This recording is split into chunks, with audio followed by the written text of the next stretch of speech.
Kwa namna gani mabadiliko ya homoni yanaweza kuongeza hatari ya gonjwa la endometriosis? Kuna wakati mwili wa mwanamke unaweza kuanza kufanya kazi kwa njia isiyo ya kawaida kutokana na kuvurugika kwa homoni. Homoni ni kemikali maalum zinazotumwa na mwili kusaidia kazi muhimu kama mzunguko wa hedhi, kushika mimba na kubeba ujauzito. Homoni hizi zinatakiwa kuwa katika uwiano maalum, lakini zisipokuwa katika uwiano ulio sawa, mwili huanza kutenda mambo yasiyo ya kawaida. Moja ya matatizo yanayoweza kujitokeza kutokana na hali hii ya homoni kuvurugika ni ugonjwa unaoitwa endometriosis. Huu ni ugonjwa ambao husababisha tishu zinazofanana na zile zinazopaswa kuwa ndani ya mfuko wa uzazi, uterasi, kukua sehemu ambazo si mahali pake, kama vile kwenye mayai ya uzazi, ovari, mfuko wa mkojo, kwenye njia ya uzazi au hata nyuma ya kizazi. Mabadiliko ya homoni, hasa homoni ya kike inayoitwa estrogen, yanapozidi kiwango au kuwa nje ya udhibiti, huchochea ukuaji wa hizi tishu zisizotakiwa nje ya mfuko wa uzazi.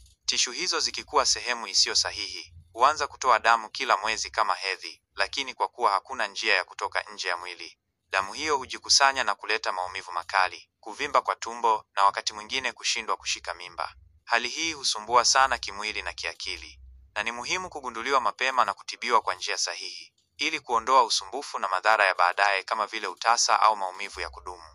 Unapata maumivu makali ya tumbo wakati wa hedhi. Unahisi maumivu wakati wa tendo la ndoa au una shida ya kushika mimba. Hiyo inaweza kuwa dalili ya endometriosis. Usikae kimya. Nitafute kwa ushauri na msaada wa kiafya ili tujue hatua sahihi za kuchukua mapema. Afya yako ni kipaumbele.